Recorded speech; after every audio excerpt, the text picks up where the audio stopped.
Novamente, estamos aqui nos 10 minutos de temporal. Dando continuidade, quando eu estava falando de Hitchcock, que foi a última vez o cineasta que nós falamos no último 10 minutos, eu quero ressaltar que tem uma cena dentro do filme, que é o assassinato da atriz, a protagonista, feita pela Jeanette Leigh, né? O assassinato pelo Anthony Perkins, né? Que a psicose é exatamente uma psicose que tinha o Anthony Perkins pela mãe, uma fixação pela mãe, e ele se vestia, a mãe pressionava ele, criou, e ele não queria que ele arranjasse mulheres, porque, sei lá, uma coisa dessas psicoses, né? E ele se vestia de mulher, sempre que ele tinha uma atração por uma mulher, vinha a imagem da mãe, que ele tinha morto a mãe, né? E ele mata essa mulher com qual ele se apaixona. Então, é uma loucura. O argumento, né? A psicose, a dupla personalidade é formidável. Então, tem uma cena no Psicose, na qual ele mata o Anthony Perkins, personagem, né? Ele mata a atriz, a Jeanette Leigh, quando ela está tomando banho dentro da bacia. Então, dentro da banheira. Isso foi uma cena filmada assim, muito, muito bem feita, né? Foi filmada de várias vezes. Ela é impressionante, não é?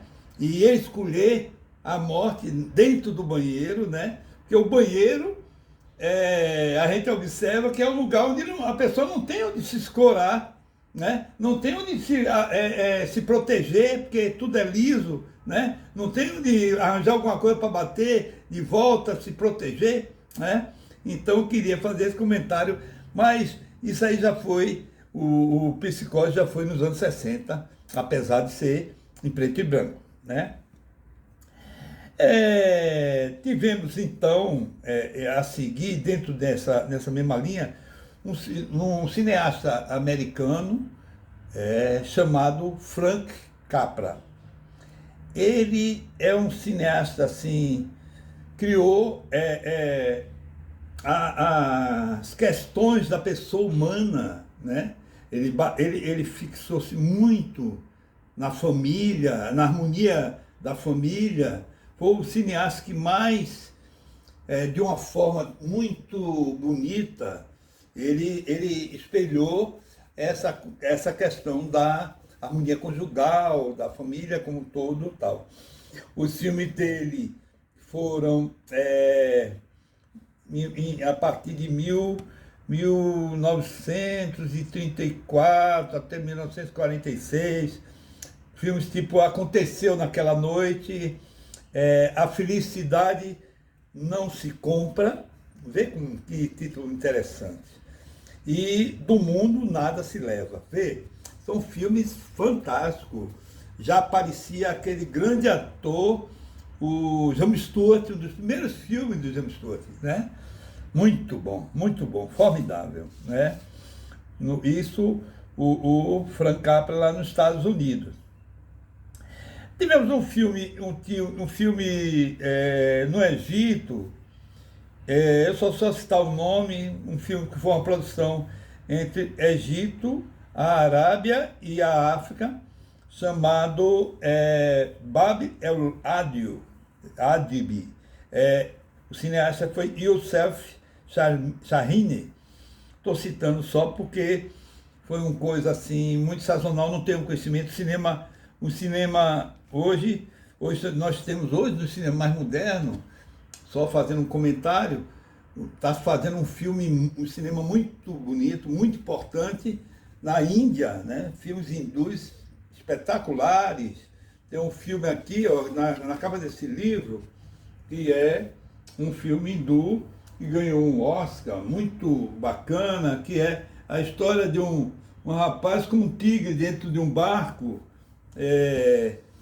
Sei, o nome não me fala aqui, não sei que pai, esqueci alguma coisa assim, muito, muito espetacular. Tivemos na Polônia também cinema, um cineasta aí já no dia de 1958, chamado Andrzej Wajda, desculpa a pronúncia.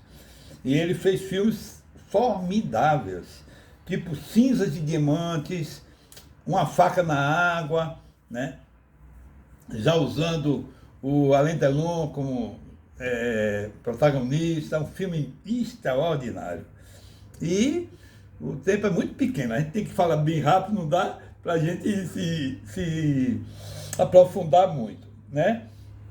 Depois desses, como nós estamos em 58, 59, temos um cineasta que foi, ao meu ver, da maior importância na precursor num cinema mais moderno, né? Mais moderno, chamado François Truffaut. O nome do filme dele, que foi um sucesso, ele chamava-se Os Incompreendidos.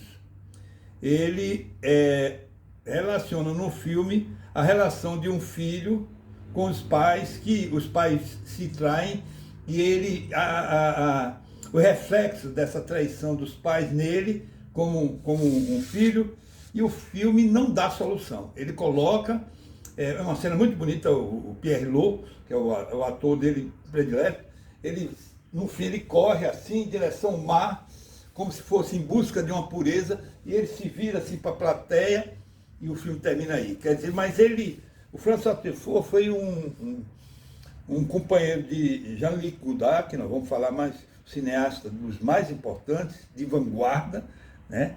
Vamos falar bem dele mais adiante, no qual eles tinham uma revista da novela criou um movimento chamado Nouvelle Vague, uma nova novela, né?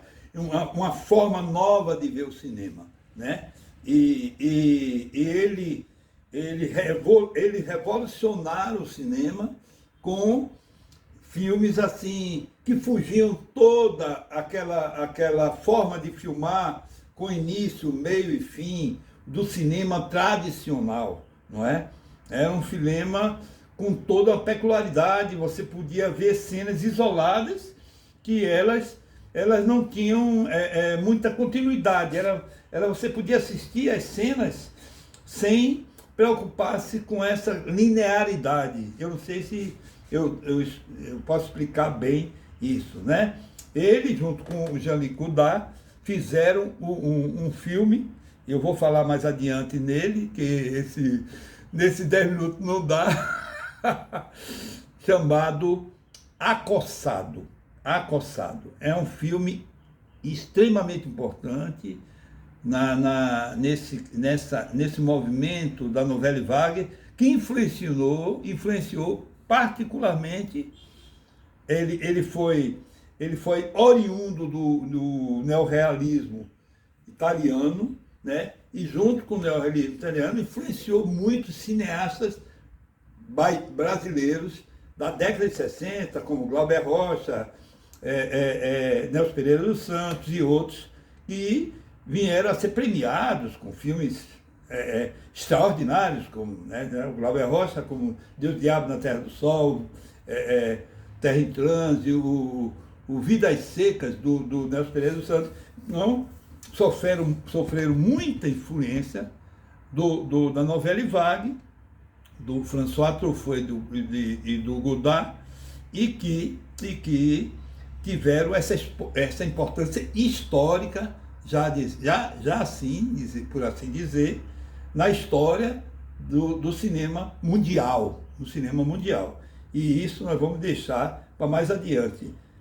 No Brasil ainda teve um filme chamado Orfeu do Carnaval.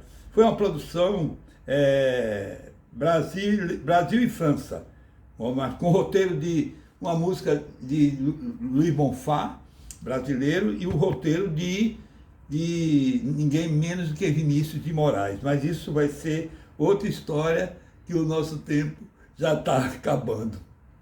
Até mais, então. Vamos continuar.